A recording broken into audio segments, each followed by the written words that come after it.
Durante 4 dias, o menino de 7 anos ficou sentado no estacionamento da escola, esperando que alguém o buscasse. Professores passavam por ele, pais passavam de carro, policiais passavam de viatura.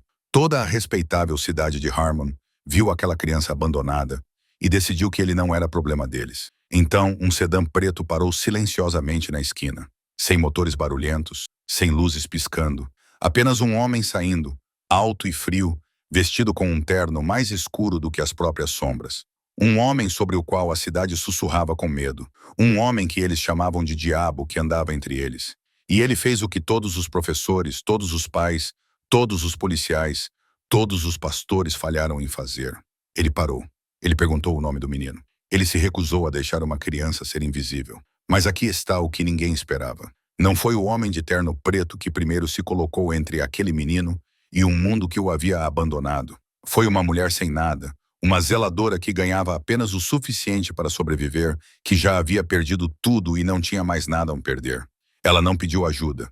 Ela não implorou por misericórdia. Ela simplesmente se recusou a ir embora. E quando o homem mais perigoso de Harmon City a viu ali, protegendo uma criança que não era sua, algo mudou na escuridão por trás de seus olhos. Porque às vezes, em um mundo tão podre, o monstro que todos temem é o único que ainda se lembra do que significa ser humano. E às vezes, aqueles que não têm nada são os únicos corajosos o suficiente para dar tudo. Se esta história te emocionou, deixe um like para que outras pessoas também possam encontrá-la. Compartilhe-a com alguém que precise ouvir que a bondade ainda existe nos lugares mais sombrios. E inscreva-se para não perder o que acontece a seguir.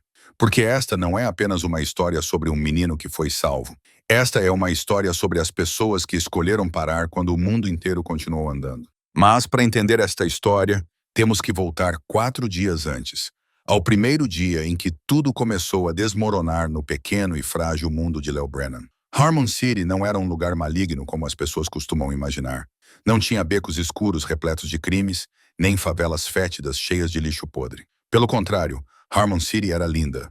Ruas limpas, casas pintadas de branco, gramados bem aparados. No entanto, sob essa superfície polida, havia uma espécie de decadência que ninguém queria reconhecer. Era uma cidade onde as pessoas sorriam umas para as outras na rua, mas trancavam bem as portas quando um vizinho estava em apuros. Era um lugar onde a lei existia para aqueles que tinham dinheiro e a indiferença era cultivada como uma arte de viver. A escola primária Westbrook ficava no coração da cidade, um prédio de 3 andares de tijolos vermelhos, com um amplo playground e um estacionamento bem pavimentado. Na sexta-feira à tarde, às 15h15, o sino tocou como sempre. A porta da frente se abriu e centenas de crianças saíram como pássaros soltos de uma gaiola. Havia risadas, gritos, crianças chamando umas às outras, o som agudo das buzinas dos pais que esperavam para buscá-las.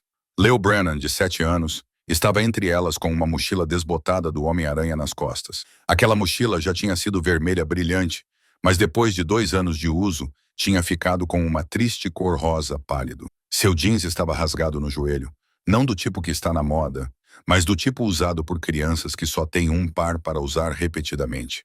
Seu cabelo estava um pouco comprido demais, caindo desordenadamente sobre a testa, porque sua mãe havia esquecido de levá-lo ao cabeleireiro há 3 meses. Leo ficou parado no canto do estacionamento, onde sua mãe costumava estacionar seu carro velho e gasto sempre que vinha buscá-lo. Ele observava cada carro chegar, seu coração batendo um pouco mais rápido cada vez que via um cinza que se parecia com o de sua mãe, mas nenhum deles parava na sua frente. Ele viu Tommy Harper sendo colocado nos ombros de seu pai, rindo alto. Ele viu Sarah Chen sendo puxada para os braços de sua mãe, beijada na testa. Ele viu outras crianças desaparecerem lentamente nos carros, nos abraços, nas perguntas gentis sobre se tiveram um bom dia na escola. O estacionamento ficou mais vazio. 15h30, 15h45, 16 horas. Leo ainda estava ali parado. Ele não estava com medo. Ainda não. Sua mãe esquecia coisas o tempo todo, especialmente desde que o tio Derek se mudou para lá. Uma vez ela se esqueceu de buscá-lo por 1 hora inteira porque estava absorta em um filme. Outra vez ela chegou um dia antes porque confundiu a data. Hoje devia ser assim também. Ela deve ter se enganado na hora. Carla Simmons, a professora da 3ª série, saiu do prédio com sua bolsa de grife balançando no ombro. Seu cabelo tinha sido pintado na semana anterior e os fios dourados brilhavam ao sol da tarde. Ela passou por onde Léo estava parado. Seus saltos altos faziam um barulho agudo no asfalto. Ela o viu. Léo sabia que ela o tinha visto porque seus olhos se encontraram por um segundo, mas Carla Simmons não parou. Ela não perguntou se ele precisava de ajuda. Simplesmente se virou, apertou o botão do chaveiro e seu Lexus branco respondeu com um sinal sonoro. Ela entrou no carro, ligou o motor e foi embora sem olhar para trás nenhuma vez. Léo sentou-se nos degraus perto do mastro da bandeira. Abriu a mochila e tirou o sanduíche de manteiga de amendoim que havia guardado do almoço. Deu uma pequena mordida, mastigando lentamente, sem tirar os olhos da entrada do estacionamento. A mãe viria. Ela estava a caminho. Às 16h15, o diretor Thomas Webb saiu pela porta da frente. Era um homem alto e magro, com cabelos ralos e uma predileção por gravatas borboleta, que acreditava que o faziam parecer distinto. Ele puxou a porta, verificou a fechadura e caminhou em direção ao Mercedes preto brilhante estacionado na vaga reservada para o diretor. Ele passou direto por Léo. O menino olhou para ele com os olhos azuis cheios de esperança, como se aquele homem pudesse ser quem o ajudaria a encontrar sua mãe. Mas Thomas Webb não olhou para baixo. Ele continuou andando, entrou no carro e saiu do estacionamento, com os olhos fixos à frente. A porta do carro fechou. O som do motor se afastou e Léo Brennan, de 7 anos, ficou sentado sozinho no estacionamento vazio, ainda acreditando que sua mãe viria. A primeira noite em Harmon City trouxe consigo um tipo de frio que Léo nunca havia sentido antes. Ele não sabia que o deserto podia queimar sua pele durante o dia e penetrar seus ossos à noite. Ele só sabia que quando o sol se punha atrás dos telhados e a escuridão engolia o estacionamento vazio, seu corpo começava a estremer. No início era apenas um leve tremor, mas, à medida que a noite avançava, o frio penetrava mais profundamente em sua pele. Léo se encolheu nos degraus perto do mastro da bandeira, apertando sua mochila do Homem-Aranha contra o peito, como se isso pudesse mantê-lo aquecido. Ele não conseguia dormir. Sempre que fechava os olhos, algum som na escuridão o acordava com um sobressalto, o farfalhar das folhas, o miado distante de um gato de rua atrás da escola, o barulho ocasional dos carros passando na rua principal. Ele sentia a falta da sua cama em casa, a pequena cama com o cobertor de super-heróis. Sentia a falta do som da televisão na sala, do riso da sua mãe com o tio Derek, mesmo que a sua mãe às vezes se esquecesse dele. Pelo menos em casa havia um teto e calor. Quando a primeira luz da manhã de sábado surgiu no horizonte, Léo acordou com os olhos vermelhos e inchados e o corpo rígido por ter passado a noite deitado no concreto. Ele se levantou, com as pernas e os braços tremendo, e percebeu que precisava encontrar um lugar melhor para se esconder. Ele caminhou até os fundos da escola, onde havia um canto escondido entre a parede do depósito e a cerca. Aquele local tinha cobertura parcial, suficiente para bloquear o vento e protegê-lo se chovesse. Léo sentou-se ali, puxou os joelhos para o peito e esperou. Ele já não sabia realmente o que estava esperando. Sua mãe, talvez. Ele ainda queria acreditar que ela viria, mas uma pequena parte dele, a parte que ele tentava não pensar, estava começando a duvidar. A manhã passou. Depois, o meio-dia. Léo abriu sua mochila e tirou o que restava do almoço do dia anterior. Metade de um sanduíche seco e uma maçã amassada. Ele mordeu a maçã, mastigando lentamente, tentando não pensar no fato de que essa era a última comida que tinha. A água era um problema maior. Sua boca estava seca, sua língua grudada no céu da boca. Ele se lembrou da fonte de água no playground da frente, onde as crianças bebiam depois da aula de educação física. Ele saiu silenciosamente, olhou em volta para se certificar de que ninguém estava observando, então se abaixou e bebeu. A água estava fria e com gosto metálico, mas aliviou a sede ardente em sua garganta. Por volta das 3 da tarde, um carro da polícia passou lentamente pela rua em frente à escola. Léo o reconheceu instantaneamente. O carro branco com a inscrição Polícia de Harmon City na lateral e luzes vermelhas e azuis no teto. Seu coração disparou. Ele correu para a cerca e acenou. O motorista era o policial Mark Holt, um homem de cerca de 38 anos, com olhos preguiçosos e barba por fazer. Ele viu Léo. O menino sabia que ele o viu porque o homem virou a cabeça em sua direção. E então algo inacreditável aconteceu. Mark Holt levantou a mão e acenou de volta. Um aceno casual, como se a criança fosse apenas um conhecido que passava por ali. Então ele se virou para a frente e seguiu em frente. Léo ficou ali, com as mãos ainda levantadas, vendo o carro da polícia desaparecer no fim da rua. Ele não entendia. Achava que a polícia estava ali para ajudar as pessoas. Achava que se acenasse, um adulto pararia e perguntaria se ele estava bem. Mas ninguém parou. Naquela noite, Léo começou a falar sozinho. Sentou-se no canto escondido atrás da escola, abraçando os joelhos, sussurrando as histórias que sua mãe costumava contar. Ele falava sobre super-heróis que salvavam pessoas, sobre príncipes que matavam dragões, sobre milagres que aconteciam com crianças boas. Sua voz ecoava suavemente na escuridão, fina e frágil, como se pertencesse a outra pessoa. A 20 metros de distância, em um quarto de motel úmido e fétido, Shannon Brennan estava deitada na cama, com os olhos apagados, olhando para o teto. Seu telefone vibrou na mesinha de cabeceira. A tela mostrava o número da escola primária Westbrook. Ela viu o telefone vibrar 1, 2, 3 vezes.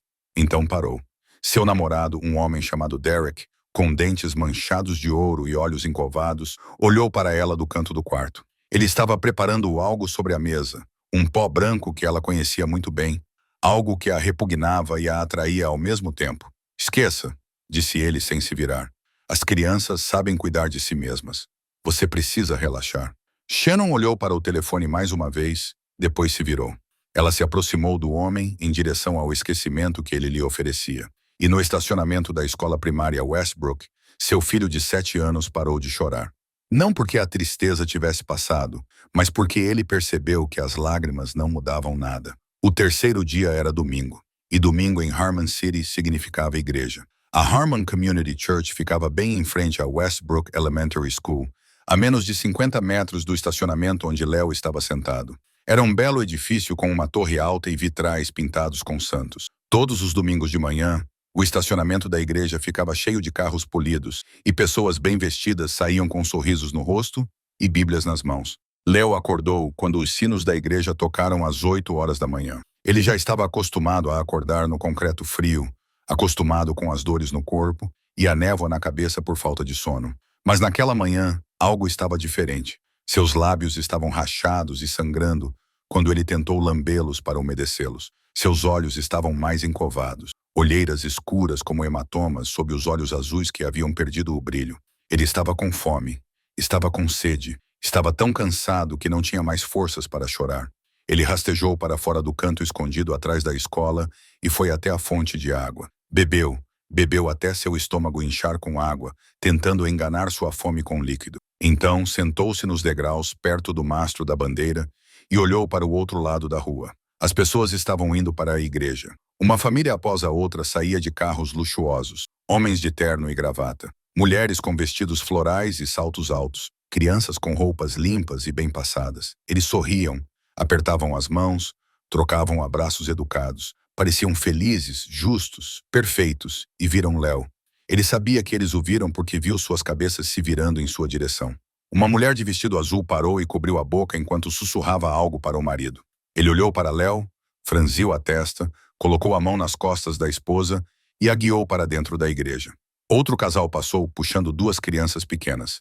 A menina apontou para Léo e perguntou em voz alta por que aquele menino estava sentado ali sozinho. A mãe puxou sua mão, sussurrou para ela não olhar e apressou a família para dentro da igreja. Léo contou. Ele contou cada pessoa que passava, cada olhar lançado em sua direção, e então recuou. 23 pessoas. 23 pessoas o viram naquela manhã. Nenhuma delas atravessou a rua. Dentro da igreja, o pastor Richard Crane estava no púlpito com uma voz calorosa e os braços abertos, como se estivesse abraçando o mundo. Ele tinha 60 anos, cabelos brancos e um rosto gentil, com a aparência de um homem que passou a vida servindo a Deus. Naquela manhã ele pregou sobre o amor, sobre amar o próximo como a si mesmo, sobre a história do bom samaritano que parou para ajudar um estranho à beira da estrada quando todos os outros passaram adiante. A congregação acenou com a cabeça. Eles disseram, Amém. Cantaram hinos com vozes altas e cheias de emoção. Colocaram dinheiro na bandeja de ofertas com a generosidade de pessoas que acreditavam estar fazendo o bem. E a 50 metros dali, uma criança de 7 anos sentava-se sozinha, com os lábios rachados e o estômago vazio. O culto terminou às 11 horas. A congregação saiu, reunindo-se em pequenos grupos no gramado em frente à igreja, conversando alegremente. Léo podia ouvir suas risadas. Ele podia ouvi-los discutindo onde iriam almoçar, se em um restaurante italiano ou francês se reservariam uma mesa no clube ou se comeriam ao ar livre. Um homem apontou para Léo e disse algo ao pastor Crane. O pastor olhou para ele. Seus olhos, os mesmos olhos que acabavam de pregar sobre amor e compaixão, encontraram os olhos de Léo por um breve momento. Então ele acenou para o homem, disse algo que Léo não conseguiu ouvir e se virou. Eles entraram em seus carros e partiram, um por um, uma família de cada vez. O estacionamento da igreja esvaziou lentamente e ninguém atravessou a rua.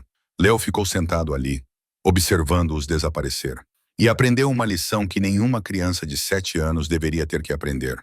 Aprendeu que os adultos podiam vê-lo e ainda assim optar por não ver. Aprendeu que as palavras ditas na igreja e as ações na vida eram duas coisas completamente diferentes. Aprendeu que nesta cidade ele era invisível. Na noite de domingo, Léo deitou-se encolhido no canto escondido atrás da escola, com os olhos bem abertos, olhando para a escuridão. Ele não estava mais esperando por sua mãe. Ele não estava mais esperando que alguém parasse. Ele estava simplesmente existindo. 1 hora de cada vez, 1 minuto de cada vez, como um fantasma. Toda a cidade havia decidido não ver. E ele não sabia que em apenas mais algumas horas, alguém viria. Alguém que já havia sido um menino sentado e esperando assim 20 anos antes, em uma cidade diferente, em um canto escuro diferente.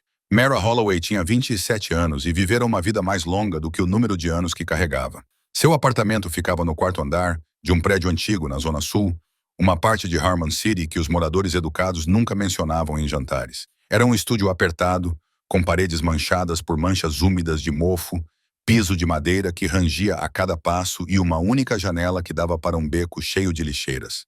Na tarde de segunda-feira, Mara ficou em frente ao espelho rachado do banheiro e estudou seu rosto. Cabelos castanhos penteados para trás com cuidado, olhos âmbar cercados por olheiras que nenhum corretivo conseguia esconder, maçãs do rosto salientes em um rosto magro devido às refeições irregulares. Ela vestia seu uniforme azul claro de zeladora, desbotado após centenas de lavagens, com as palavras Westbrook Elementary bordadas no lado esquerdo do peito. Aquele uniforme era a única coisa que ela tinha mais de um. A geladeira da cozinha estava quase vazia. Um pacote de macarrão instantâneo, meia garrafa de molho de soja, um único ovo que ela estava guardando para o café da manhã do dia seguinte. Mara abriu o freezer, pegou um copo de água fria e bebeu para enganar a fome que lhe devorava o estômago. Ela estava acostumada a isso, acostumada a contar cada moeda, acostumada a escolher entre pagar a conta de luz ou comprar comida, acostumada a caminhar 5 quilômetros até o trabalho porque não tinha dinheiro para a gasolina do carro velho que havia quebrado no mês anterior. Seu salário mensal era de $1.400 americanos. O aluguel era de $900 americanos. Isso deixava $500 americanos para eletricidade, água, gás, comida e tudo o mais que a vida exigia. Este mês, ela estava 2 meses atrasada na conta de luz. O aviso de corte estava sobre a mesa, letras vermelhas brilhando como uma ameaça a qual ela não podia responder. Mara Holloway nem sempre viveu assim. Não, isso não era verdade. Ela sempre viveu assim. Apenas os locais mudaram. Ela ficou órfã aos 8 anos, quando seus pais morreram em um acidente de carro na rodovia. Não havia parentes que quisessem acolhê-la, nem familiares que se importassem o suficiente para levá-la para casa. Ela foi colocada no sistema de acolhimento do Estado e passou os 10 anos seguintes de sua vida lá. 10 anos, 4 lares coletivos diferentes, 6 famílias adotivas que a acolheram e depois a devolveram como um objeto que não servia. Ela se lembrava de cada rosto das pessoas que prometeram amá-la, cada voz gentil que dizia, seremos sua nova família. E cada porta que se fechava atrás dela quando decidiam que ela não era o que queriam. O sistema de acolhimento lhe ensinou muitas coisas.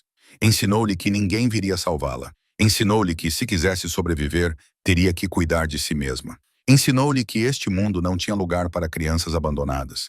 E quando elas cresciam, tornavam-se adultos esquecidos. Aos 18 anos, ela saiu do sistema com uma mochila, $200 e ninguém no mundo a quem chamar de família. 9 anos depois, nada havia mudado. Ela ainda estava sozinha, ainda não tinha ninguém. Seu velho telefone estava silencioso sobre a mesa. Nenhuma chamada perdida, nenhuma mensagem, ninguém se perguntando onde ela estava ou o que estava fazendo. Ela poderia desaparecer amanhã e ninguém neste mundo perceberia. Mas Mara não estava amargurada. Ela não tinha tempo para a amargura. Ela simplesmente existia. Um dia de cada vez, um turno de cada vez, uma refeição de cada vez. Ela trabalhava no turno noturno de zeladora na escola primária Westbrook, das 18 horas às 2 horas da manhã, limpando o chão, esvaziando o lixo, esfregando banheiros, fazendo o trabalho que ninguém queria, mas todos precisavam. Ela não odiava o trabalho, pelo menos à noite, quando a escola estava vazia e os corredores estavam silenciosos. Ela podia ficar sozinha com seus pensamentos, sem julgamentos, sem piedade, sem desprezo. Às 5 da tarde, Meera trancava a porta do seu apartamento e começava a caminhada até a escola.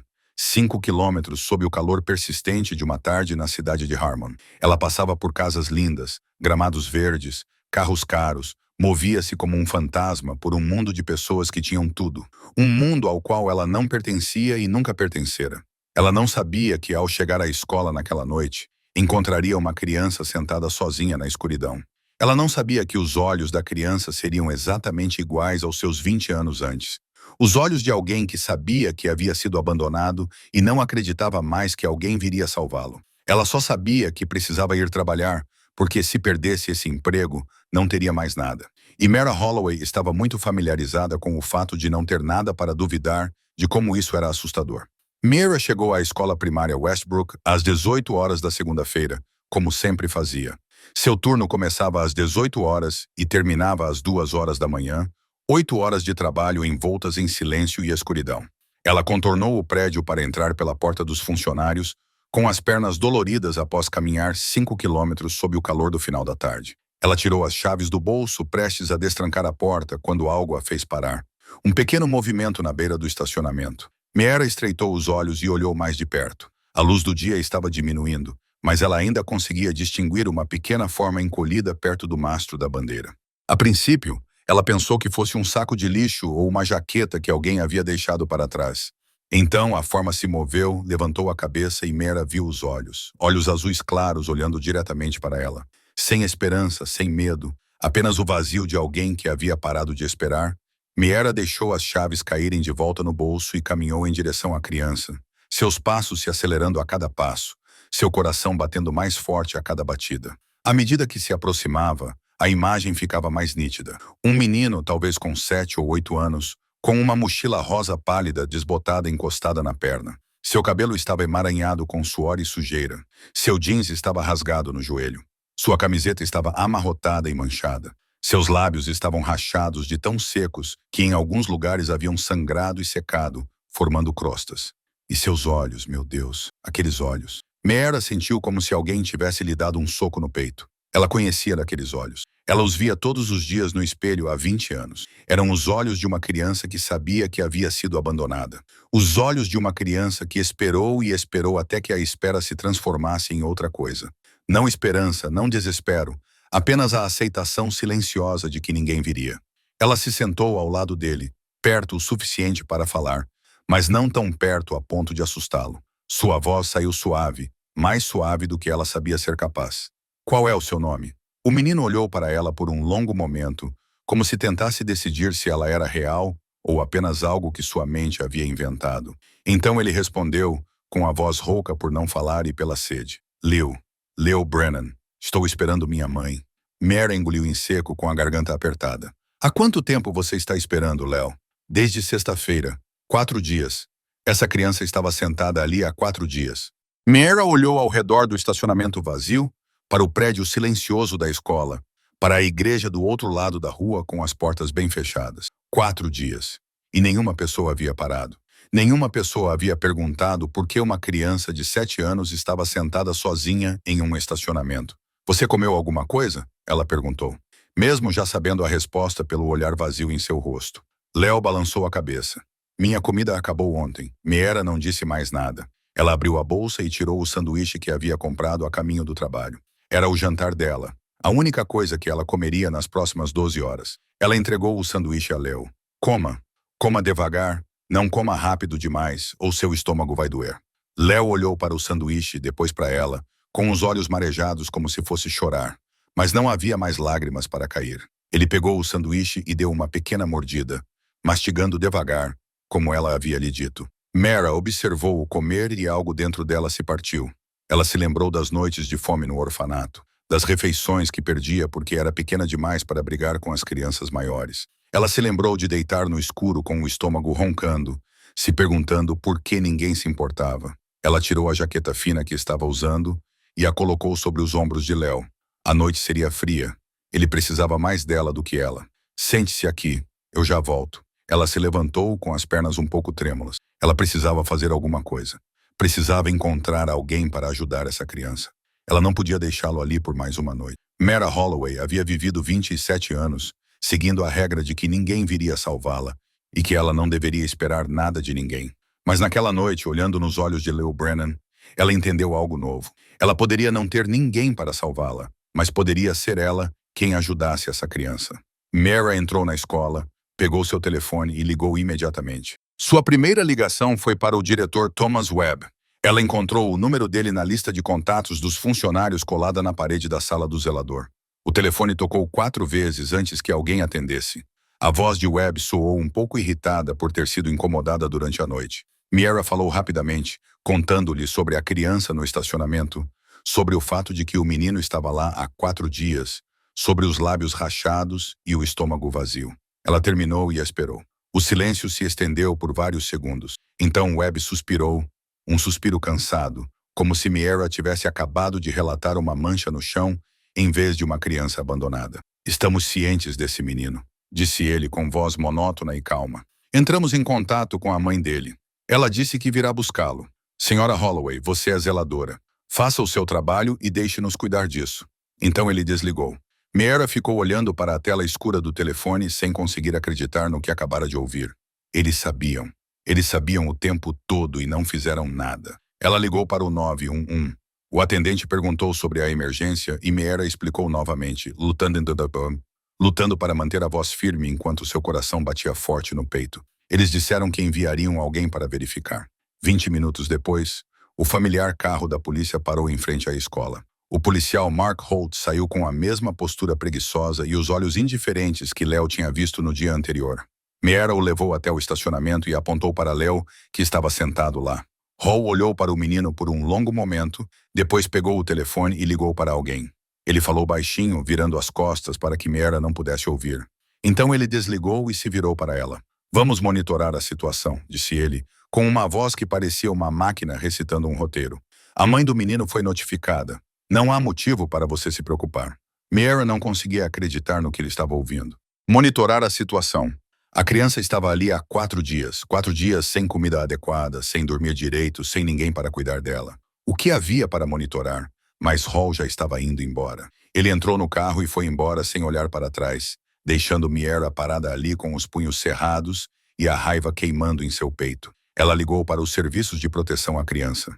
Levou 15 minutos na espera e 3 transferências antes que ela finalmente falasse com uma assistente social chamada Cleo Foster. A voz da mulher soava cansada e impaciente.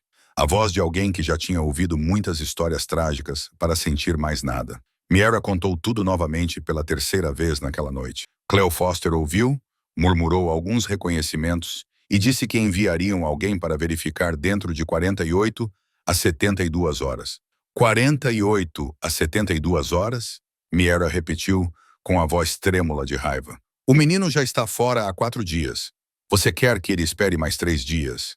Cleo Foster Seahill, o mesmo tipo de suspiro que Thomas Webb havia dado. Temos procedimentos, senhorita Holloway. Temos centenas de casos. Faremos o nosso melhor. Então ela desligou. Mara ficou parada no corredor vazio da escola, olhando para o telefone em sua mão como se fosse um objeto estranho. Ela tinha feito tudo da maneira certa. Ela tinha relatado ao diretor. Ela tinha chamado a polícia. Ela tinha entrado em contato com os serviços de proteção à criança e ninguém tinha feito nada. Na terça-feira de manhã, antes do fim do seu turno da noite, Mara foi chamada ao escritório do diretor. Thomas Webb estava sentado atrás de sua mesa de carvalho polido, com a gravata borboleta perfeitamente alinhada e o rosto frio e severo. Ele não a convidou para se sentar. Senhora Holloway, ele começou em um tom calmo. Soube que você causou alguns problemas ontem à noite. Denunciei uma criança abandonada, respondeu Mara, forçando a voz a permanecer calma. Achei que fosse a coisa certa a fazer. Webb deu um sorriso fino que não chegou aos olhos. Você pensou errado. Esta escola tem uma reputação a proteger.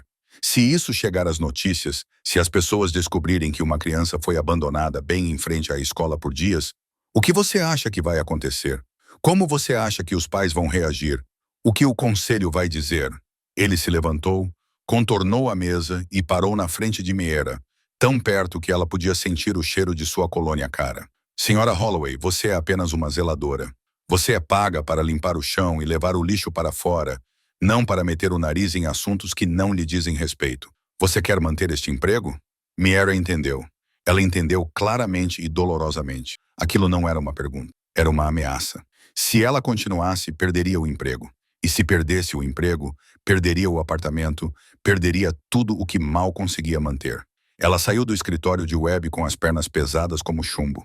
Ela caminhou pelo corredor, passou pela porta da frente e entrou no estacionamento, onde Léo ainda estava sentado à luz pálida do amanhecer. Ela olhou para o menino e o menino olhou para ela, e ela percebeu algo. Esse sistema não salvava ninguém. A polícia não salvava. A escola não salvava. Os serviços de proteção à criança não salvavam. As pessoas com poder só se preocupavam em proteger a si mesmas.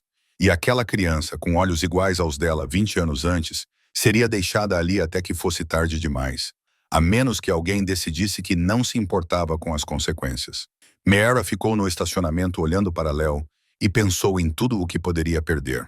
Seu emprego, seu apartamento, sua única fonte de renda. Se fosse demitida, não conseguiria pagar o aluguel.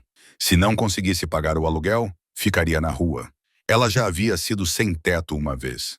Quando tinha 18 anos, passou 3 longos meses dormindo em seu carro e pedindo comida nas igrejas. Ela jurou para si mesma que isso nunca mais aconteceria. E agora, diante dessa escolha, ela poderia ir embora. Poderia voltar para dentro da escola, fazer seu trabalho, fingir que não tinha visto nada. Os serviços de proteção à criança viriam em alguns dias. Talvez eles ajudassem o menino. Talvez tudo acabasse bem. Nada disso era culpa dela. Ela era apenas uma zeladora. Meera olhou nos olhos de Léo e viu a si mesma. Viu a menina de 8 anos sentada no corredor de um lar adotivo, segurando um travesseiro fino, esperando que alguém viesse e lhe dissesse que tudo ficaria bem. Ninguém veio. Ninguém nunca veio. Ela esperou 10 anos, e esses 10 anos lhe ensinaram que o mundo não se importava com crianças abandonadas. Ela se aproximou de Léo. Eu voltarei, disse ela. Prometo. Ela caminhou até a loja de conveniência a 800 metros de distância. Em sua carteira, ela tinha exatamente 12 dólares americanos, o dinheiro que havia reservado para comida para toda a semana. Ela comprou uma garrafa de água, um sanduíche, um pacote pequeno de leite e uma barra de chocolate. Custou 9 dólares e 75 centavos. Isso deixava 2 dólares e 25 centavos para os próximos 7 dias. Ela não pensou nisso. Ela só pensava nos olhos azuis que a esperavam no estacionamento. Quando ela voltou, Léo ainda estava sentado exatamente no mesmo lugar, como se não ousasse acreditar que ela realmente voltaria. Ela sentou-se ao lado dele e entregou-lhe a água primeiro. Beba devagar. Não beba muito rápido. O menino bebeu em pequenos goles, como ela lhe disse, sem tirar os olhos dela, como se ela pudesse desaparecer se ele piscasse. Então ela lhe deu o sanduíche, o leite e a barra de chocolate. Léo comeu devagar, uma pequena mordida de cada vez, e Meera sentou-se ao lado dele em silêncio. Ela não comeu nada. Não tinha mais nada para comer, mas isso não importava. Ela estava acostumada à fome. Aquela criança não estava acostumada. Meera pegou a jaqueta que havia enrolado em Léo na noite anterior e a apertou mais sobre os ombros dele. Ela sentou-se ao lado dele nos degraus frios e contou-lhe histórias. Contou-lhe sobre as estrelas no céu, sobre coelhos que podiam falar, sobre reinos distantes onde todas as crianças eram amadas, histórias que ela inventava ou lembrava de livros que havia lido na biblioteca do orfanato, o único lugar onde ela havia encontrado paz. Léo ouvia e lentamente seus olhos deixaram de estar vazios. Ele se inclinou contra o ombro de Meera, seu pequeno corpo tremendo de frio e exaustão. Irmã, ele perguntou, sua voz não mais alta do que um suspiro. Você é minha mãe? O coração de Meera se apertou. Não, ela disse, sua voz leve como uma pena. Não sou sua mãe, mas vou ficar aqui com você. Léo ficou em silêncio por um longo tempo. Então ele fez a pergunta que Meera sabia que viria, mas nunca estava preparada para ouvir. E se minha mãe não vier? E se ninguém vier me buscar? Meera olhou para o pequeno rosto voltado para ela, olhos azuis refletindo as estrelas e cheios de perguntas que nenhuma criança deveria ter que fazer. Ela pensou no emprego que poderia perder, no apartamento que poderia ser forçada a deixar, na vida frágil que mantinha unida por fios muito tênues. Então ela pensou na menina de 8 anos sentada sozinha no escuro, esperando por alguém que nunca viria. Se ninguém vier, disse ela, com voz firme como um voto, então eu ainda estarei aqui. Léo não disse nada. Ele apenas se agarrou à meeira, seus pequenos braços envolvendo sua cintura. E pela primeira vez em 4 dias, ele chorou. Não eram lágrimas de desespero, mas lágrimas de alguém que acabara de encontrar algo que havia deixado de acreditar que ainda existisse. Na quarta-feira à tarde, o 6º dia desde que Léo havia sido abandonado, Mira sentou-se nos degraus ao lado do menino e leu em voz alta. Era um livro antigo que ela havia encontrado na lixeira da biblioteca da escola. Uma história sobre um cachorro procurando seu dono. Ela leu lentamente, com voz suave e firme, e Léo se inclinou contra seu ombro, ouvindo cada palavra. Ele estava muito melhor agora, depois de ter sido alimentado e de ter alguém ao seu lado. Seus olhos não estavam mais vazios como antes, embora sombras profundas ainda vivessem dentro deles. Mira não havia trabalhado no turno da noite anterior. Ela sabia o que isso significava. Sabia que seu telefone tocaria com uma ligação do Departamento de Recursos Humanos. Sabia que seria demitida, mas não podia ir embora. Não podia deixar Léo sozinho por mais uma noite. O sol da tarde incidia sobre o estacionamento, estendendo suas sombras sobre o asfalto quente. Mira não percebeu o carro preto que havia parado na esquina do outro lado da rua. Ela não percebeu que alguém os observava. Julian Cross tinha 36 anos e era o homem mais poderoso de Harmon City há 10 anos. Não era o poder de um político ou empresário com galas de caridade e fotos sorridentes nos jornais. Seu poder era do tipo que as pessoas nunca falavam abertamente, do tipo que fazia os policiais desviarem o olhar quando viam seu carro, do tipo que fazia os juízes pensarem cuidadosamente antes de proferir uma sentença, do tipo que toda a cidade conhecia, mas ninguém ousava reconhecer. Ele estava sentado ao volante de um sedã preto, um carro comum por design, porque era assim que ele preferia se locomover. Sem limusine, sem escolta, sem ostentação, poder real, sem necessidade de se exibir. Ele estava a caminho de uma reunião com um parceiro de Chicago. Uma reunião que já havia adiado 2 vezes e não podia adiar novamente. Mas, quando seu carro passou pela escola primária Westbrook, ele viu algo que o fez reduzir a velocidade. Uma mulher estava sentada nos degraus, magra, com um uniforme de zeladora desbotado, lendo um livro para uma criança pequena. A criança se inclinou para ela, segurando uma mochila velha, ouvindo com os olhos arregalados. O estacionamento estava vazio. Nenhum outro carro, nenhum pai esperando, apenas 2 pequenas figuras cercadas pela vasta abertura da tarde. Julian parou na esquina e ficou observando. Ele não sabia por que havia parado. Tinha um império para administrar, inimigos para controlar, decisões milionárias para tomar. Não tinha tempo para cenas como essa, mas algo naquela imagem não o deixava desviar o olhar. A mulher era muito magra, como se não comesse o suficiente, como se estivesse se privando de comida para dar mais a outra pessoa. E a criança, a maneira como se inclinava para ela, a maneira como segurava a mochila como um talismã. Julian conhecia aquele olhar. Ele conhecia aquela postura. 30 anos antes, lhe tinha sido aquela criança, não em uma escola, mas em uma esquina imunda nos subúrbios de outra cidade. Ele se lembrava de ficar sentado ali, esperando por sua mãe, uma mulher viciada em álcool, que muitas vezes se esquecia de que tinha um filho. Ele se lembrava de ver as pessoas passando sem que nenhuma delas olhasse para baixo. Ele se lembrava da fome que lhe devorava o estômago e do frio que lhe penetrava os ossos à noite. E ele se lembrava da coisa mais importante de todas. Ninguém parava. Ninguém jamais parava. Ele havia sobrevivido por conta própria. Ele havia saído da lama por meio de sua vontade e crueldade. Ele havia se tornado o homem que a cidade temia porque havia jurado que nunca seria tão fraco quanto a criança que esperava na calçada tantos anos atrás. Julian Cross não acreditava em bondade. Ele não salvava pessoas por piedade. O mundo era um lugar brutal. E os sobreviventes eram aqueles que entendiam isso. Mas a cena diante dele, uma mulher em um uniforme barato lendo para uma criança que não era sua, despertou uma curiosidade que ele não gostava. Por que ela estava ali? O que ela ganhava com isso? Ninguém fazia nada sem um motivo. Ele desligou o motor e saiu do carro. 1,85 metros, ombros largos, vestindo um terno preto perfeitamente ajustado, cabelo escuro ligeiramente comprido e penteado para trás, olhos cinzentos e frios como aço. Ele caminhou em direção ao estacionamento com a confiança calculada de um predador. Lento e deliberado. Cada passo, uma declaração silenciosa de que ele era dono de tudo ao seu redor.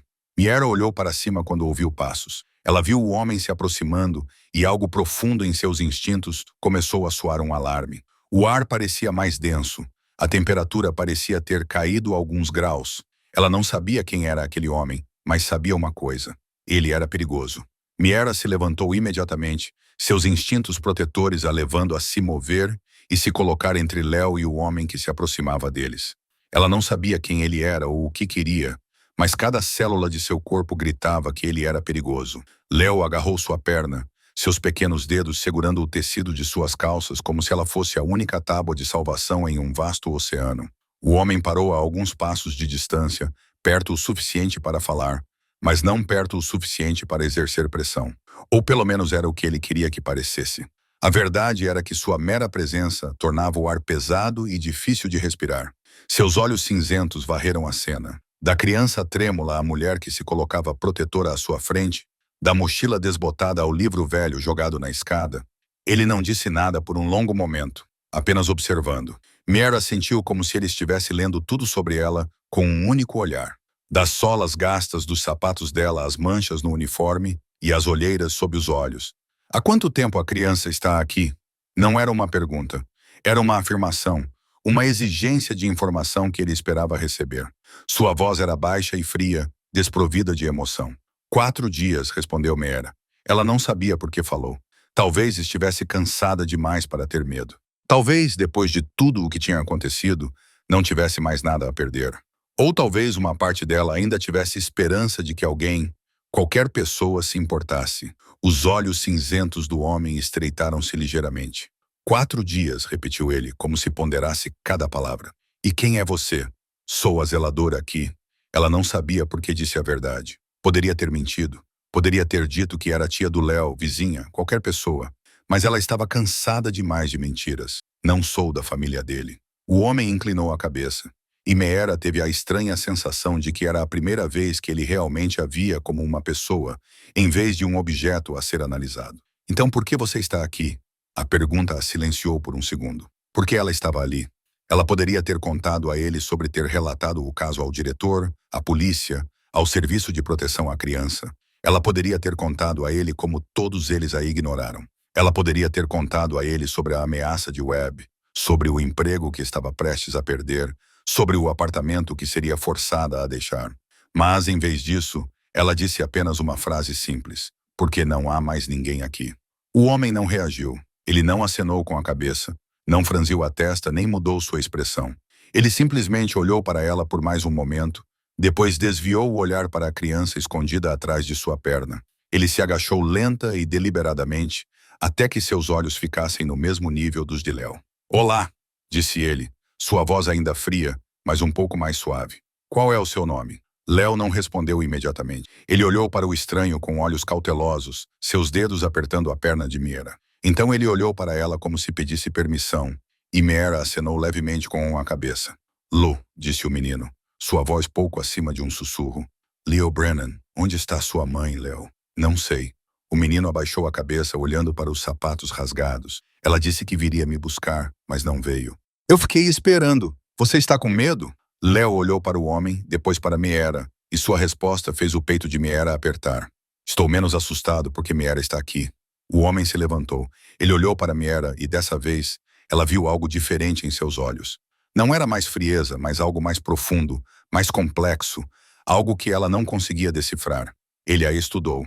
Dos sapatos gastos ao uniforme desbotado e ao rosto magro, ela sabia o que ele estava vendo. Uma mulher pobre, sem nada, defendendo uma criança que não era sua. Ela não pediu ajuda, não implorou, não tentou impressioná-lo ou explicar por que merecia ser salva. Ela simplesmente ficou ali entre ele e Léo, os olhos âmbar fixos nos olhos cinzentos dele, sem piscar. Você poderia ir embora, disse o homem, seu tom afirmando o que ele via como um fato óbvio. Você não tem nenhuma obrigação com essa criança. Ninguém está pagando para você estar aqui. Ninguém vai agradecer. E mesmo assim você fica. Miera não respondeu. Ela não precisava. A verdade estava bem diante dele. O homem a observou por mais um momento, depois se virou e deu alguns passos. Ele pegou o telefone e ligou para alguém, sua voz baixa o suficiente para que Mera não pudesse ouvir o que ele estava dizendo, mas ela percebeu a maneira como ele se posicionava, a maneira como falava, a maneira como os motoristas que passavam evitavam olhar em sua direção, como se soubessem que era melhor não chamar atenção para ele. E ela se perguntou quem era a pessoa que acabara de conhecer. Julian se afastou do estacionamento, parou ao lado do sedã preto e pegou seu telefone. Ele discou para Raymond Thorne, seu assessor mais próximo nos últimos 12 anos. Ry era uma das poucas pessoas neste mundo em quem Julian confiava. Não por lealdade cega, mas porque Ry havia provado seu valor centenas de vezes através de ações. O telefone tocou 2 vezes antes de ser atendido. Preciso de informações, disse Julian, com voz monótona e sem emoção. Uma criança chamada Leo Brennan, aluno da escola primária Westbrook. Sua mãe é Shannon Brennan. Descubra tudo. E uma mulher chamada Mira Holloway, zeladora dessa escola. Quero saber tudo sobre ela também. Ry não perguntou o motivo. Ele nunca perguntava. Essa era uma das razões pelas quais Julian o mantinha por perto. Em quanto tempo? 30 minutos. Julian encerrou a ligação e voltou para o estacionamento. A mulher sentou-se novamente ao lado da criança e continuou a ler como se ele não existisse, como se a conversa deles nunca tivesse acontecido. Ela não olhou na direção dele, não demonstrou preocupação ou curiosidade sobre o que ele estava fazendo. Ela se concentrou apenas na criança, sua voz suave chegando até ele como uma melodia distante. Julian encostou-se no carro e observou. Ele observou a maneira como a mulher se abaixou para apontar uma imagem no livro. Ele observou a maneira como a criança sorriu, o primeiro sorriso que ele viu naquele rostinho. Ele observou a maneira como a mulher afastou uma mecha de cabelo da testa da criança com uma ternura que ele nunca recebeu de ninguém. 30 minutos se passaram. Seu telefone vibrou. Consegui a informação, disse a voz de Ray. Shannon Brennan, 32 anos, viciada em heroína, prisões anteriores por posse. Atualmente hospedada no Riverside Motel, a 20 metros da cidade, com um homem chamado Derek Morrison, também viciado. Ela não volta para casa desde sexta-feira da semana passada. A escola ligou para o telefone dela 7 vezes. Ela não atendeu nenhuma vez. Julian não ficou surpreso. Ele já tinha visto muitas pessoas como Shannon Brennan em sua vida. Pessoas que deixam as drogas consumirem tudo, incluindo seus filhos, continuam. A escola sabia desde o primeiro dia. O diretor Thomas Webb foi informado, mas optou por não agir por medo da reputação da escola. Um policial chamado Mark Hall foi enviado para verificar, mas não fez nada. Parece estar recebendo dinheiro de Webb para ficar calado. A mulher entrou em contato com os serviços de proteção à criança. Uma assistente social chamada Cleo Foster prometeu enviar alguém dentro de 48 a 72 horas, mas ninguém apareceu. Julian sentiu seu maxilar se contrair. Um sistema inteiro projetado para proteger crianças. E nenhum deles tinha feito o seu trabalho. E a mulher, Mira Holloway, 27 anos, órfã aos 8, criada no sistema de acolhimento do Estado, sem família, sem parentes, zeladora noturna em Westbrook, ganhando $1.400 por mês. O aluguel é de $900. Ela está 2 meses atrasada na conta de luz e provavelmente enfrentará o corte na próxima semana. Ray fez uma pausa por um momento, depois continuou. Tem mais. Verifiquei as câmeras de segurança da loja de conveniência perto da escola. Ontem à noite ela comprou comida com o último dinheiro que tinha na carteira e levou para a criança. Esta manhã, ela não comeu nada. Acompanhei-a caminhando 5 quilômetros até a escola porque ela não tem dinheiro para a gasolina.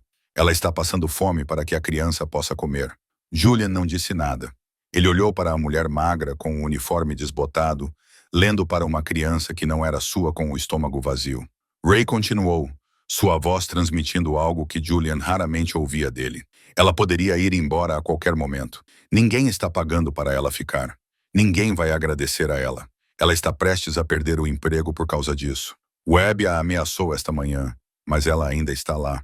Julian ficou em silêncio por um longo momento. Ele observou Mira Holloway, uma mulher sem nada, dando a última coisa que tinha. Mas ela não vai embora, disse ele com a voz baixa, como um eco vindo de algum lugar profundo em seu peito. Não, respondeu Ry.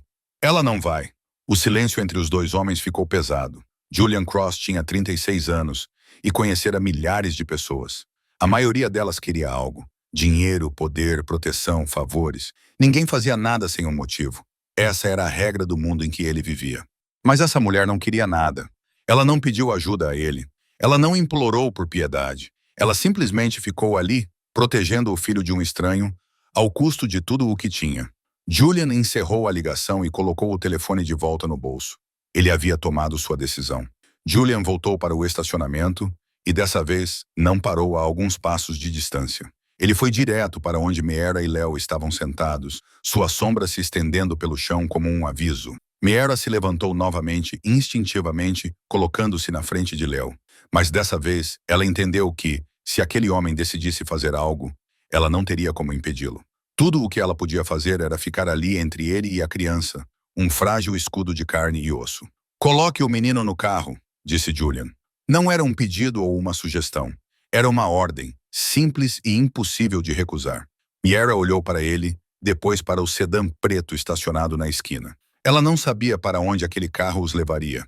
Ela não sabia quem era aquele homem, o que ele fazia ou o que ele queria.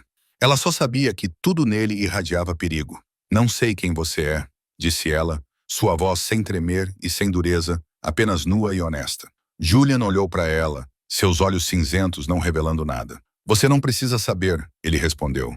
"Você só precisa saber que o menino estará seguro." Miera queria perguntar por que deveria confiar nele. Queria perguntar o que ele planejava fazer com Léo. Queria fazer as centenas de perguntas que giravam em sua mente como uma tempestade. Mas ela olhou para aqueles olhos cinzentos e frios e percebeu algo estranho. Ele não estava tentando convencê-la. Ele não estava prometendo nada, explicando nada ou tentando fazê-la se sentir segura. Ele estava afirmando a verdade como havia e esperando por sua escolha. "Não tenho motivos para confiar em você", disse ela. Julian deu um pequeno aceno de cabeça, como se ela tivesse acabado de dizer a coisa mais óbvia do mundo. "Correto. Você não confia. Você escolhe."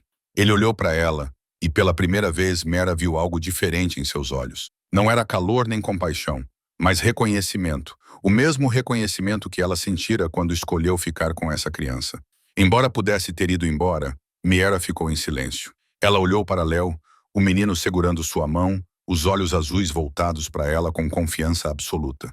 Ele não entendia o que estava acontecendo. Ele só sabia que Miera estava ali e que Miera não deixaria nada de ruim acontecer com ele. Ela pensou nos últimos 5 dias, no diretor Webb e sua ameaça, no policial Hall e seu aceno descuidado, em Cleo Foster e sua promessa vazia, em toda a cidade de Harmon, que tinha visto essa criança e escolhido ignorá-la. E então ela pensou no homem que estava diante dela. O homem que parou quando ninguém mais parou.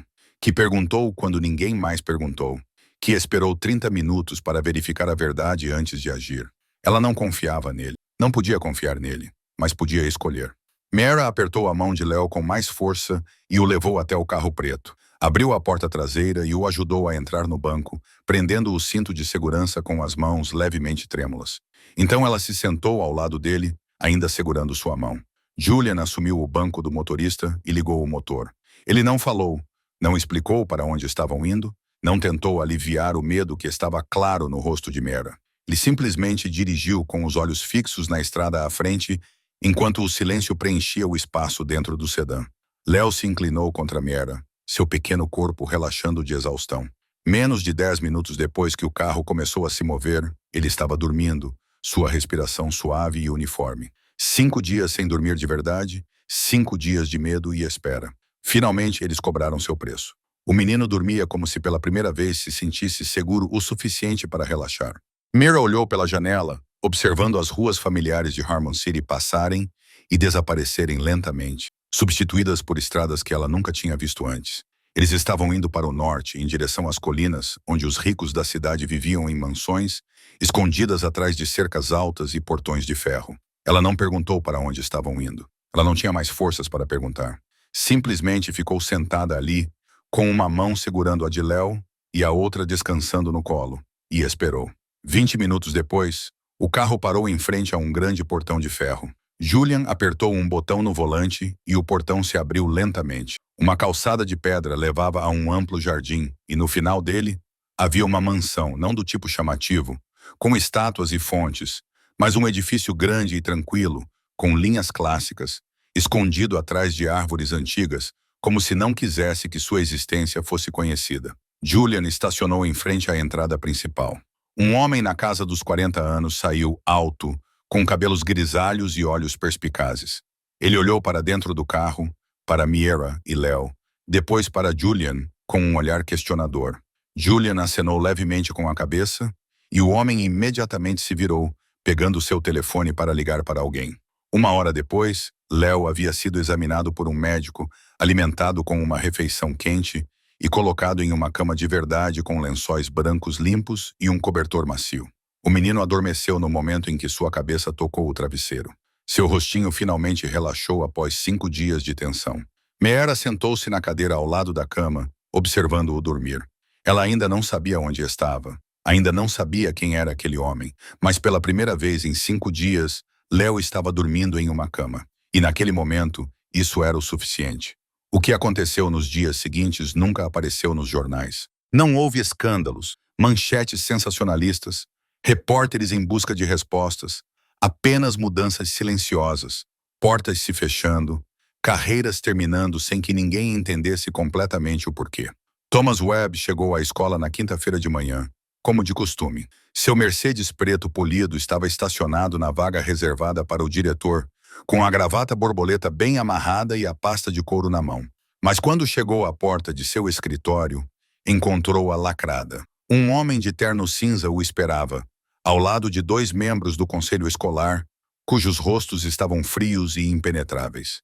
Eles ofereceram poucas explicações. Disseram que uma investigação interna havia revelado graves violações administrativas, que ele estava demitido com efeito imediato e que tinha 30 minutos para recolher seus pertences pessoais sob supervisão. Webb tentou argumentar, tentou explicar, tentou ameaçar com advogados e processos judiciais. Mas o homem de terno cinza olhou para ele com olhos vazios e disse apenas uma frase. Você deve sair em silêncio, Sr. Webb. Será melhor para você assim. Havia algo naquela voz, naquele olhar, que fez Webb entender que não era um aviso vazio. Ele juntou suas coisas e saiu sem olhar para trás. E ninguém na escola primária Westbrook voltou a mencionar o seu nome.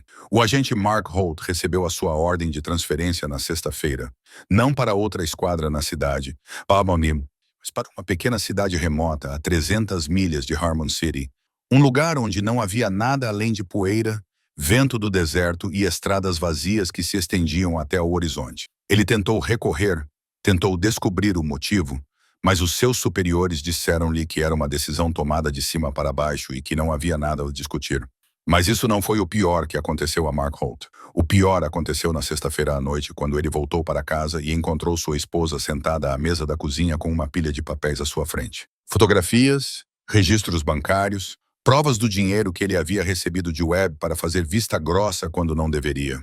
Sua esposa não gritou. Ela não chorou. Ela simplesmente colocou os papéis do divórcio sobre a mesa e disse que se mudaria pela manhã. Ele nunca descobriu quem lhe enviou essas provas. Ele nunca se atreveu a perguntar. Cleo Foster perdeu o emprego no início da semana seguinte. Uma auditoria repentina dos arquivos dos Serviços de Proteção à Criança revelou dezenas de casos que ela havia adiado ou ignorado completamente. Leo Brennan não foi a única criança que ela falhou, mas ele foi a gota d'água. Ela foi demitida por negligência profissional e seu arquivo foi marcado em vermelho no sistema, garantindo que ela nunca mais trabalhasse na proteção à criança. O pastor Richard Crane foi o último a receber uma mensagem. Ela chegou na noite de domingo, exatamente uma semana depois que ele pregou sobre amor e compaixão, enquanto uma criança faminta estava sentada do outro lado da rua de sua igreja. Um envelope sem remetente. Dentro havia uma fotografia, uma foto dele almoçando em um restaurante chique, sorrindo e conversando com membros do conselho da igreja, enquanto através da janela de vidro, a pequena figura de Léo podia ser vista sentada sozinha do outro lado da rua. Junto com a fotografia havia um pequeno pedaço de papel com uma única frase escrita à mão em tinta preta. O que você fez por um desses pequeninos? Crane reconheceu imediatamente o versículo da Bíblia e entendeu a mensagem. Ele apresentou sua demissão na manhã seguinte, alegando motivos de saúde. Ele deixou Harmon City 2 semanas depois e ninguém sabia para onde ele tinha ido. Tudo isso aconteceu discretamente. Nenhum artigo relacionou esses eventos. Ninguém ligou os pontos. Apenas os envolvidos sabiam que algo havia mudado, que alguém estava observando, que alguém havia decidido que sua indiferença teria um preço. E nenhum deles ousou perguntar quem era essa pessoa. Na mansão na colina, Julian Cross leu os relatórios de Ray sobre cada caso. Ele não sorriu. Não se sentiu satisfeito. A justiça não era o que o motivava. Ele fez isso porque entendeu que, em uma cidade decadente como Harmon, sem consequências, não haveria mudança, e a próxima criança abandonada não teria ninguém para impedi-lo. Ele colocou os relatórios de lado e olhou pela janela para o quarto onde Léo dormia. Ninguém sabia que ele estava por trás de tudo isso. Ninguém ousava perguntar. Os primeiros dias na mansão passaram lentamente, densos e pesados como melado. Léo era cuidado por pessoas que ele não conhecia. Médicos vinham examiná-lo todos os dias. Um chefe preparava refeições completas e nutritivas. Os funcionários da casa trocavam os lençóis limpos e traziam roupas novas para ele. Seu corpo se recuperou rapidamente. Seus lábios não estavam mais rachados. Seus olhos não estavam mais encovados. A sujeira foi lavada de sua pele. Mas havia feridas que ninguém podia ver. E essas feridas precisavam de muito mais tempo para cicatrizar. Léo ainda tinha medo. Ele tinha medo de ficar sozinho no quarto. Medo do som das portas se fechando. Medo quando a noite caía e a escuridão se espalhava pelas paredes. Medo de que, se adormecesse, quando acordasse, todos teriam ido embora e ele estaria sozinho novamente. Mara compreendia esse medo. Ela vivia com ele há 20 anos. Então, ela ficou. Ela dormia na cadeira ao lado da cama de Léo. Não porque Julian lhe pediu, não porque alguém lhe pagava, mas porque ela não suportava a ideia de Léo acordar no escuro e não encontrar ninguém lá. Ela sabia exatamente como era isso. Ela havia passado por isso muitas vezes, para permitir que outra criança passasse pelo mesmo. Na terceira noite na mansão, Mara teve que voltar ao seu apartamento para pegar alguns pertences. Ela adiou isso o máximo possível, mas precisava de seus remédios e algumas mudas de roupa, coisas que não podia pedir emprestadas a ninguém. Beijou Léo na testa antes de sair e prometeu que voltaria antes que ele acordasse. Ela não sabia que naquela noite Léo não dormiria tranquilamente. O pesadelo veio às 2 da manhã. Léo estava deitado no estacionamento da escola, mas ele se estendia infinitamente. Sem paredes, sem cercas, apenas asfalto preto até o horizonte. Ele chamou pela mãe, mas ninguém respondeu. Chamou por Meera, mas sua voz foi engolida pelo silêncio. Ele correu, mas quanto mais corria, mais o estacionamento se ampliava, e a escuridão o perseguia como uma fera gigantesca. Então ele caiu, e a escuridão o consumiu. Léo gritou e acordou com um sobressalto, encharcado de suor, com o coração batendo forte. O quarto estava escuro e desconhecido, e Meera não estava lá. Ele começou a chorar. O choro de uma criança que tentou ser forte por muito tempo e finalmente não conseguiu mais se conter. Julian estava em seu escritório quando ouviu o choro. Ele estava revisando relatórios financeiros, seus olhos cansados após um longo dia colocando em dia o trabalho atrasado. Ele poderia ter chamado a equipe para cuidar disso. Ele poderia ter fingido que não tinha ouvido nada. Ele poderia ter feito centenas de outras coisas em vez de se levantar e caminhar em direção ao quarto de onde vinha o choro. Mas ele se levantou. Ele não sabia por quê.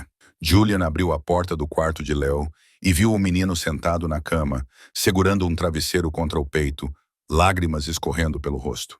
Léo olhou para cima quando ouviu a porta. Olhos azuis vermelhos e cheios de medo. Julian ficou parado ali por um momento, sem saber o que fazer. Julian Cross enfrentou os inimigos mais perigosos do submundo, tomou decisões que mudaram o destino de milhares de pessoas, governou um vasto império com mão de ferro, mas não sabia como confortar uma criança que chorava. Ele entrou no quarto e sentou-se ao lado da cama. Não falou nada. Não sabia o que dizer. Apenas ficou sentado ali no escuro, ouvindo os gritos de Léo lentamente se transformarem em soluços entrecortados. Então uma mãozinha tocou a sua. Léo não disse nada. Simplesmente pegou a mão de Julian, seus dedinhos envolvendo os dedos ásperos de Julian, e segurou com força. Deitou-se no travesseiro, de olhos fechados, lágrimas ainda grudadas nos cílios, mas sua respiração gradualmente se acalmou. Ele adormeceu novamente, sem soltar a mão. Julian olhou para a mãozinha que segurava a sua. Ele poderia ter se afastado. O menino estava dormindo e não teria percebido. Ele tinha pilhas de trabalho esperando, ligações para fazer, decisões para finalizar, mas não tirou a mão. Ele ficou sentado ao lado da cama no quarto escuro e observou a criança dormir. Ele ficou lá a noite toda. Quando Meera voltou de madrugada, foi direto para o quarto de Léo, preocupada por ter ficado fora por muito tempo. Ela abriu a porta e congelou ao ver a cena diante dela. Julian Cross, o homem que toda a cidade chamava de demônio, estava sentado na cadeira ao lado da cama de Léo, com a cabeça ligeiramente inclinada de exaustão, olheiras por ter ficado acordado a noite toda, e sua mão ainda repousava na pequena mão de Léo, como se não ousasse se mover por medo de acordar o menino. Meera não falou nada, simplesmente ficou ali parada, observando. E pela primeira vez, ela viu algo nesse homem que nunca tinha visto antes. Ela viu alguém que ficou sentado a noite toda ao lado de uma criança que não era sua. Não por obrigação, não por ganância, mas simplesmente porque a criança precisava de alguém ali. E essa pode ter sido a primeira vez na vida de Julian Cross que ele fez algo sem nenhum motivo, exceto porque era a coisa certa a se fazer. Os dias que se seguiram passaram em um ritmo estranho, ao qual nenhum dos três estava acostumado. Julian, Meera e Léo viviam sob o mesmo teto, comiam à mesma mesa, respiravam o mesmo ar. No entanto, eles não eram uma família. Eram três estranhos unidos pelo destino através de um fio frágil chamado Leo Brennan, de 7 anos. O café da manhã transcorreu em silêncio. Julian sentou-se à cabeceira da longa mesa, lendo o jornal e bebendo café preto como sempre. Meera e Léo sentaram-se na extremidade oposta, separados dele por um trecho de mesa vazia, como uma terra de ninguém. Léo comia devagar, ocasionalmente olhando para o homem desconhecido com olhos cheios de curiosidade misturada com cautela. Meera comia menos do que Léo, embora precisasse de mais, e sempre lhe dava sua porção quando ele terminava a sua. Julian percebia isso. Ele percebia tudo. Mesmo que nunca dissesse uma palavra, eles não conversavam muito. Julian não era um homem de conversa, e Meera não tinha nada que achasse necessário dizer, mas havia outra linguagem entre eles, uma linguagem de olhares e pequenos gestos. Meera percebeu que Julian sempre passava silenciosamente pelo quarto de Léo à noite. Julian percebeu que Meera sempre deixava uma caneca de leite morno em sua mesa à tarde da noite, quando sabia que ele ainda estava trabalhando. Ninguém agradecia ao outro. Ninguém explicava. Eles simplesmente faziam e entendiam que o outro tinha percebido. Uma semana depois de chegar à mansão, Meera finalmente fez a pergunta que vinha guardando desde o início. Eles estavam sentados no terraço dos fundos, observando Léo brincar com a bola que Ray havia comprado para ele. O menino riu quando a bola rolou mais longe do que ele esperava, seu riso claro ecoando pelo amplo jardim. Era o som mais bonito que Meera ouvia há anos. "O que vai acontecer com ele?" perguntou ela, com os olhos ainda fixos em Léo. Julian não respondeu imediatamente. Ele sentou-se ao lado dela, seus olhos cinzentos também acompanhando a criança. A distância entre eles não era mais tão grande quanto antes, mas também não era pequena. Apenas o suficiente para conversarmos sem precisarmos olhar um para o outro. "O que você acha que deveria acontecer?" ele perguntou em vez disso. Mito ficou em silêncio por um momento. Ela observou Léo. Observou a maneira como ele corria atrás da bola com suas pernas pequenas. Observou a maneira como ele levantava o rosto para o céu. A luz começava a voltar aos seus olhos. "Ele precisa de uma família", disse ela. "Uma família de verdade? A mãe dele ainda está viva", respondeu Julian calmamente, como se estivesse afirmando um fato óbvio. "A pessoa que dá à luz uma criança nem sempre é a mãe", respondeu Meera, com a voz tão firme quanto a dele. Juliane não reagiu, mas Meera sentiu uma mudança sutil no ar entre eles. Algo pequeno, como uma folha tocando a água. Ela não sabia que suas palavras haviam tocado uma velha ferida dentro dele. Ela não sabia que era um pensamento que ele carregava sobre sua própria mãe milhares de vezes nos últimos 30 anos. A mulher que lhe deu à luz o criou entre álcool e negligência e morreu em um beco escuro quando ele tinha 12 anos. Julian não chorou quando ela morreu. Ele não sabia como. Ele só sabia como sobreviver e se perguntar por que pessoas que não mereciam ser pais tinham permissão para ter filhos. Ele olhou para Meera. Realmente olhou para ela pela primeira vez desde que se conheceram. Ela não era bonita de uma forma sofisticada. Ela era magra, olheiras ainda sombreavam seus olhos. Seu cabelo estava preso para trás, simplesmente sem maquiagem, sem roupas de grife, mas havia algo em seus olhos âmbar, uma força tranquila, uma resiliência forjada pelo fogo. Ela não lhe pediu nada para si mesma, nem uma vez. Ela não perguntou sobre dinheiro.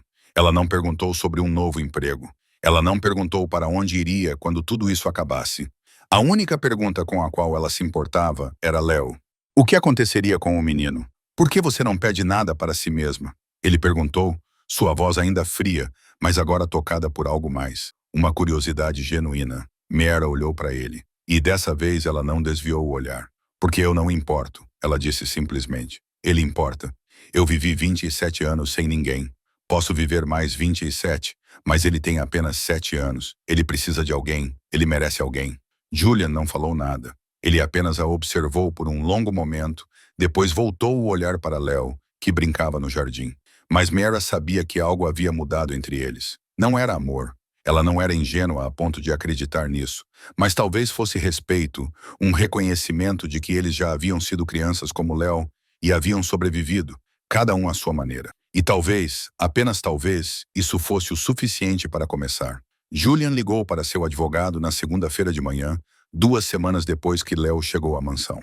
O homem do outro lado da linha era Harrison Cole, um advogado de 50 anos que trabalhava para Julian há 12 anos. Harrison conhecia o mundo de Julian o suficiente para entender que, quando seu cliente ligava, não era para uma conversa educada. "Quero adotar um menino", disse Julian, com voz monótona, como se estivesse discutindo um contrato comercial comum. O silêncio se estendeu por alguns segundos do outro lado da linha. Harrison havia lidado com tudo para Julian, desde processos judiciais multimilionários até acordos que nunca deveriam vir à tona. Mas essa era a primeira vez que ele ouvia esse pedido. "Senhor", Harrison começou com cautela, "dado o seu histórico, isso será extremamente difícil. O tribunal examinará tudo. Suas fontes de renda, seu estilo de vida, as pessoas ao seu redor. Não estou dizendo que é impossível, mas será complicado." "Não pedi sua opinião", Julian interrompeu, com o tom de voz inalterado, mas transmitindo algo que indicava a Harrison que a discussão já havia terminado. "Estou lhe dizendo o que quero. Seu trabalho é fazer isso acontecer." Harrison não discutiu. Ele trabalhava com Julian há tempo suficiente para saber que, uma vez que esse homem decidisse algo, nada no mundo mudaria sua opinião. "Vou começar imediatamente. Senhor, o primeiro passo é resolver a situação com a mãe biológica." Julian encerrou a ligação e olhou pela janela. Lá fora, no jardim, Leo ajudava o jardineiro a regar as plantas. O menino segurava a mangueira com intensa concentração, como se fosse a tarefa mais importante do mundo. Mara estava parada perto dele, observando-o com um pequeno sorriso no rosto. 2 dias depois, Harrison enviou 2 homens ao Riverside Motel. Shannon Brennan ainda estava lá, no mesmo quarto que cheirava a mofo e cigarro, com seu namorado Derek deitado inconsciente na cama devido a uma overdose na noite anterior. Ela abriu a porta com os olhos sem brilho e os cabelos emaranhados, sem se preocupar em perguntar quem eram os 2 homens de terno preto. Eles colocaram uma pilha de papéis na mesa à sua frente. Ao lado, havia um envelope grosso. "Assine aqui", disse um deles com voz fria e profissional. "Você abrirá mão dos seus direitos parentais sobre a criança chamada Leo Brennan. Em troca, receberá o dinheiro que está nesse envelope, o suficiente para viver confortavelmente por um tempo ou para continuar sua vida atual até que ela termine. A escolha é sua." Shannon olhou para os papéis, depois para o envelope com o dinheiro. Ela não perguntou onde Leo estava. Não perguntou se ele estava bem. Ela não perguntou quem adotaria seu filho. Simplesmente pegou a caneta e assinou onde estava marcado. Sua caligrafia estava trêmula devido à abstinência. Então, ela pegou o envelope e fechou a porta sem dizer uma única palavra de despedida para a criança que carregou e deu à luz 7 anos antes. Mara descobriu a verdade no dia seguinte. Ela não sabia como. Talvez tenha percebido pela maneira como Julian olhava para Leo. Ou talvez simplesmente tenha entendido. Ela encontrou Julian em seu escritório naquela noite depois que Leo adormeceu. Ela ficou parada na porta, sem entrar, e olhou para ele com olhos que Julian não conseguia decifrar. Ela assinou. Mara disse, "Não é uma pergunta, é uma afirmação." Julian assentiu. Shannon Brennan não era mais a mãe de Leo. Legalmente, o menino era agora uma criança sem ninguém. Uma página em branco à espera de ser escrita. Mara ficou em silêncio por um longo momento. Ela olhou para o homem sentado atrás da grande mesa de carvalho, em uma sala cheia de livros e documentos, e fez a pergunta que vinha segurando há dias. "Por que você fez isso?" perguntou ela. "Você poderia tê-lo entregue às autoridades. Você poderia ter encontrado uma família adotiva normal. Você tinha inúmeras maneiras de resolver isso sem se inserir na vida de uma criança. Por que escolher isso?" Julian não respondeu imediatamente. Ele olhou para Mara e, pela primeira vez, ela viu algo diferente em seus olhos cinzentos. Não era frieza, nem cálculo, mas algo mais profundo, mais antigo, mais doloroso. "Porque eu sei como é esperar por alguém que nunca vai chegar", disse ele com voz baixa e lenta, cada palavra pesada como uma pedra. "Eu sei como é sentar no escuro e se perguntar por que você não é digno de ser amado. Eu sei como é ver adultos passando por você e aprender que você é invisível. Ele fez uma pausa, seu olhar distante, como se estivesse olhando para um passado que havia enterrado há muito tempo. E eu sei como é quando ninguém nunca para você. Miera ficou ali sem dizer nada. Ela não sabia o que dizer. Ela acabara de ver algo que tinha certeza de que poucas pessoas neste mundo já tinham visto. Ela tinha visto a cicatriz sob a armadura de Julian Cross. Era a primeira vez que ele falava sobre seu passado. E Miera entendeu que, mesmo sem dizer abertamente, ele havia respondido à sua pergunta de forma mais completa do que qualquer explicação jamais poderia. 18 meses. Esse foi o tempo que se passou entre o dia em que Julian entrou com o pedido de adoção de Léo e o dia da audiência final. 18 meses repletos de investigações, reuniões, pilhas enormes de documentos e perguntas que pareciam não ter fim. 18 meses em que Julian Cross teve que provar que um homem com um histórico como o dele poderia ser pai de uma criança.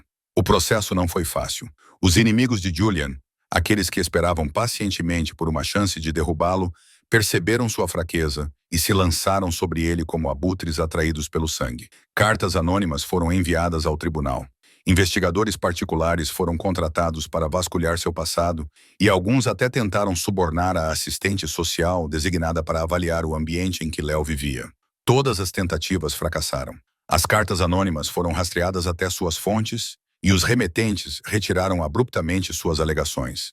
O investigador particular contratado para descobrir o passado de Julian desapareceu repentinamente, depois reapareceu em outro estado e se recusou a falar sobre qualquer coisa relacionada ao caso. A assistente social que foi abordada com uma oferta de suborno denunciou o fato imediatamente. E a pessoa por trás do esquema acordou uma manhã e encontrou seus segredos mais obscuros expostos em um envelope em sua mesa. Ninguém sabia que Julian estava por trás de tudo isso. Ninguém tinha provas. Havia apenas resultados, e os resultados diziam que nada poderia impedir o que ele queria.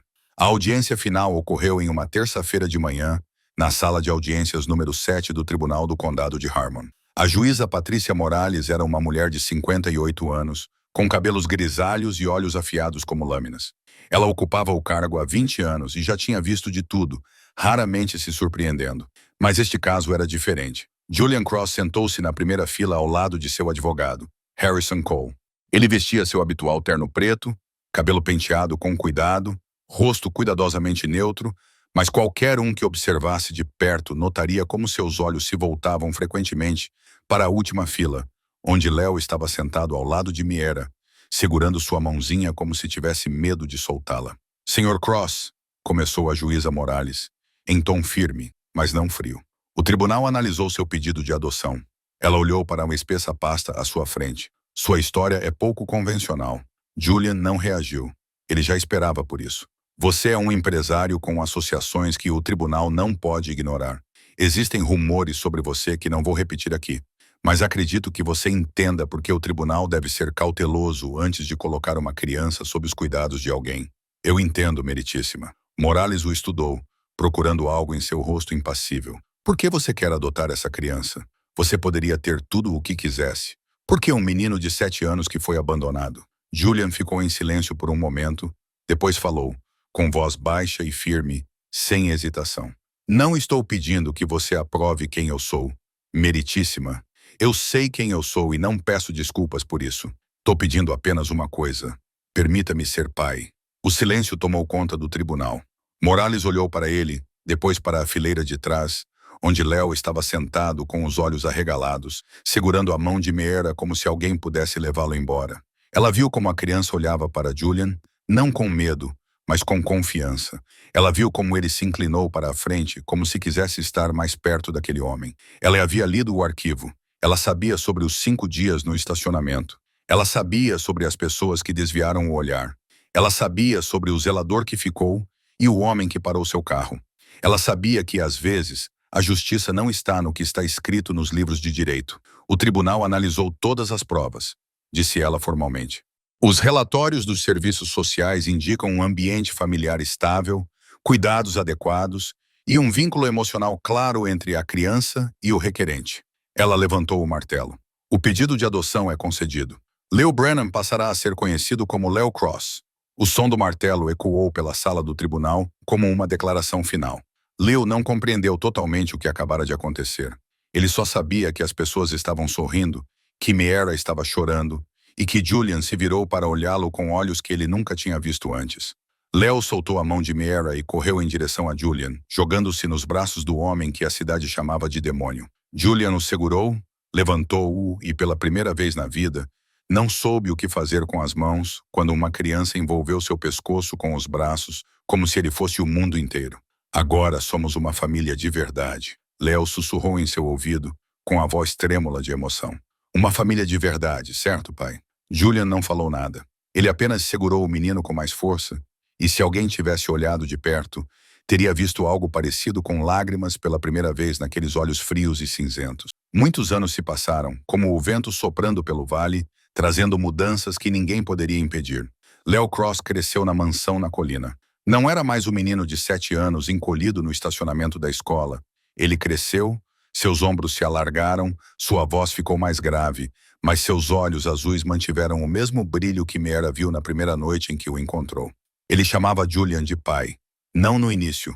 Levou quase 1 ano para que a palavra saísse naturalmente de seus lábios, mas quando isso aconteceu, foi como algo inevitável, como respirar, como um batimento cardíaco. Julian não reagiu na primeira vez que ouviu pai ser dito em voz alta. Ele apenas acenou levemente com a cabeça e continuou lendo o jornal. Mas Miera, parada na porta da cozinha, viu como sua mão apertou o jornal até amassar, e ela entendeu. Leo também tinha um título para ela.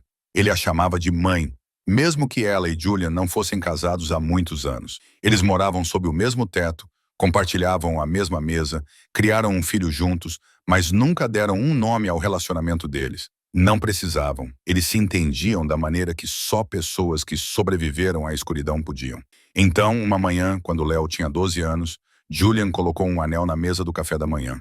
Não houve um pedido de casamento elaborado, sem velas ou rosas, sem ajoelhar-se, ou um longo discurso, apenas um simples anel de platina apoiado na madeira e uma frase curta.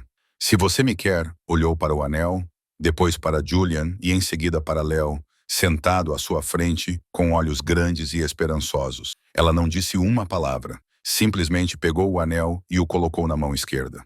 Leo gritou de alegria e correu ao redor da mesa para abraçar os dois. Julian deixou-se abraçar e Miera viu-o sorrir. Um pequeno sorriso raro que ela sabia ser destinado apenas a essa família. Eles não tiveram um grande casamento. Assinaram os papéis no cartório com Rai como testemunha e Leo entre eles como um laço vivo. Era tudo o que precisavam. Leo cresceu forte e confiante. Ia bem na escola, especialmente em mecânica, que Rai lhe ensinara desde pequeno. Tinha amigos, crianças inteligentes o suficiente para compreender que ter uma família como a família Cross por trás significava proteção que ninguém ousava desafiar.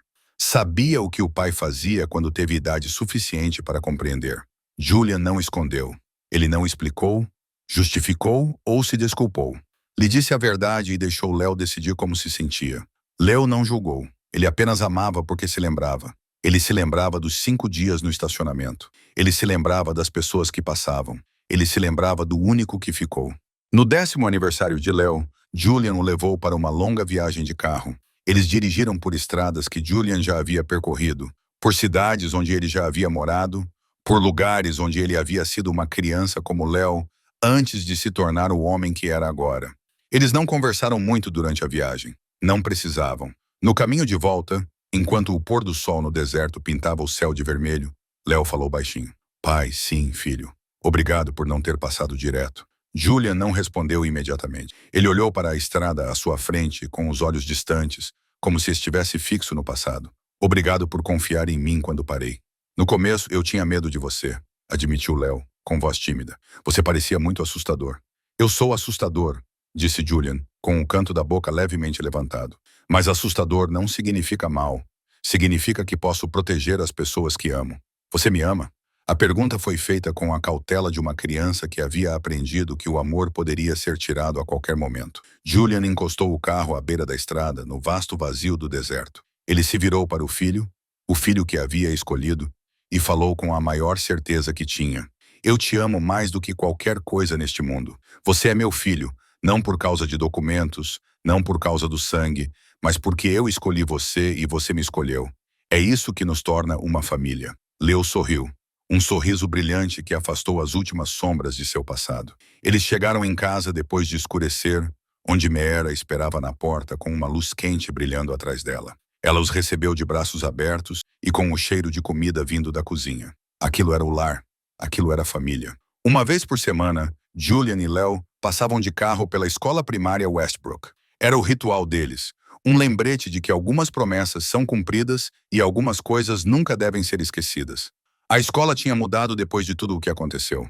Novas políticas, novos funcionários, novos compromissos. Chamavam-lhes as Leis Léo, e o nome tornou-se parte da história de Harmon City. Uma tarde, enquanto passavam de carro, Léo viu um menino sentado sozinho no estacionamento. Seu coração apertou, mas alguns segundos depois, uma mulher saiu correndo do escritório, pedindo desculpas ofegante por estar atrasada, e envolveu a criança em seus braços. Leah observou e disse: "Ela parou." Sim, Julian assentiu, porque esta cidade aprendeu uma lição. Que lição? Que as pessoas mais perigosas não são aquelas como eu.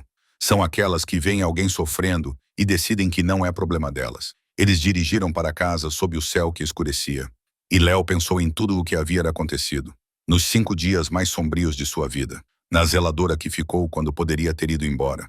No homem assustador que parou quando toda a cidade passou direto. Na família que ele encontrou onde ninguém achava que poderia existir. E ele entendeu que às vezes, em um mundo podre como este, o monstro que todos temem é o único que ainda se lembra de como ser humano. E às vezes as pessoas que não têm nada são as únicas corajosas o suficiente para dar tudo. Esta história não é apenas sobre um menino que foi salvo. É sobre as pessoas que escolheram parar quando o mundo continuou andando. É sobre como a família não é feita de sangue, mas de escolha, de aparecer, de ficar, de amar quando ninguém pede. E essa pode ser a maior lição que qualquer um de nós pode aprender. Se esta história tocou seu coração, clique no botão curtir para que mais pessoas possam encontrá-la. Compartilhe este vídeo com aqueles que você ama, com aqueles que precisam ouvir que a bondade ainda existe nos lugares mais sombrios. E não se esqueça de se inscrever em nosso canal para ouvir mais histórias significativas todos os dias. Adoraríamos saber como esta história fez você se sentir. Ela fez você pensar em alguém? Ela fez você refletir sobre as vezes em que passou por alguém que precisava de ajuda? Compartilhe seus pensamentos nos comentários abaixo. Nós lemos todos os comentários e realmente queremos ouvir o que está em seu coração. Desejamos a todos que estão assistindo boa saúde, uma vida alegre e paz em todos os dias que virão. Obrigado por estar aqui conosco. Até breve e nos vemos no próximo vídeo.